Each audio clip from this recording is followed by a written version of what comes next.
Nanatanteraka fitsidiapatra tao amin'ny district Ansoavinandriana Itasy ny ministra fambolena sy fiompiana Ajarson François Sergio ny sabotsy 5 Jolay 2024.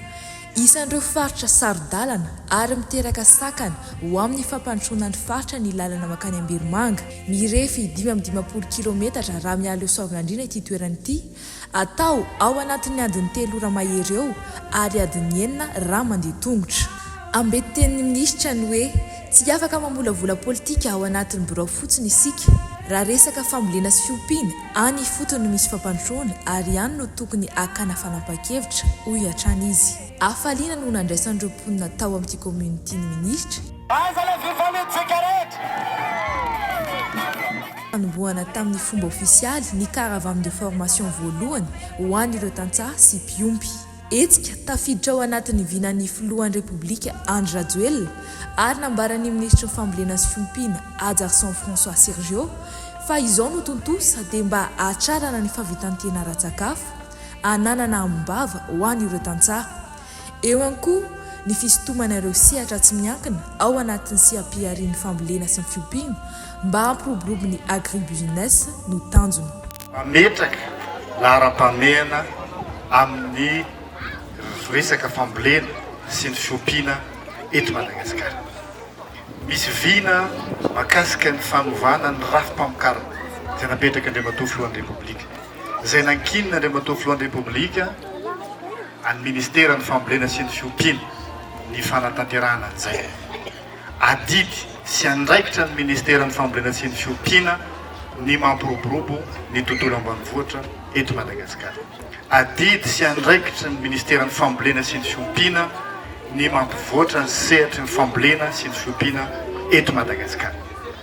Izany no anisany adidy ny raisinay androany hitatsika ny fampiofanana satria anisany raha resaka fanovana ny rafi-pamokarana zany dia ny fampiofanana no anisany manan-danja ao anatin'izay. Tafiditra anatin'izany ihany koa ireto anam-pamokarana izay zarentsika reto satria eo ny masomboly eo ny zezika izay tafiditra ao anatin'izay fitaovana ampiasaina sy ilaina raha toka dia hampiakatra vokatra zany isika. Hitatsika fa ity fotony ihany koa itsika ny ministra fambolena sy ny fiompiana sy ny ekipany miaraka amin'ny fitondram-panjakana eto an-toerana dia tonga aty amintsika aty daholo. Izay ny fidinana ifotony ary izay fidinana ifotony izay no mariky amin'ny tenin'Andriamatoa Filohan'ny Repoblika ny Madagasikara no hoe tsy misy district adino, tsy misy commune adino ary ny fotony no anombohana ny fampandrosoana ary ny fanjakana manakaiky vahoaka. Ka eto amin'ny anaran'ny fitondram-panjakana izay nitarehin'Andriamatoa Andry Rajoelina Filohan'ny Repoblika ny Madagasikara sy amin'ny maministra ny fambolena sy ny fiompiana ny tenanay izay misolo-tena fitondram-panjakana eto no anoloranay ianareo anyreto anam-pamokarana ireto. Engare izy reto ampiasaitsika araka ny tokony ho izy ampitombo ny vokatra atsika satria zay ny tanjona izaratsika an'izy reto tosika ho atsika. Sy tony moa ataoko hoe satatra mbavarano manetsabe mbola ho avy satria ny tanjonsika Madagasikara tsy maintsy mandroso. Sora tompoko lahy makasiraka tompoko vavy.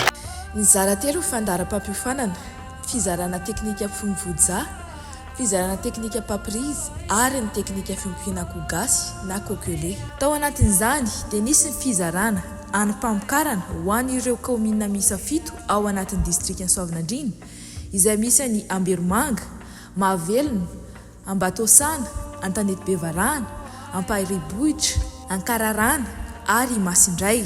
Natratra 770 ny mpisitraka manerana ny district.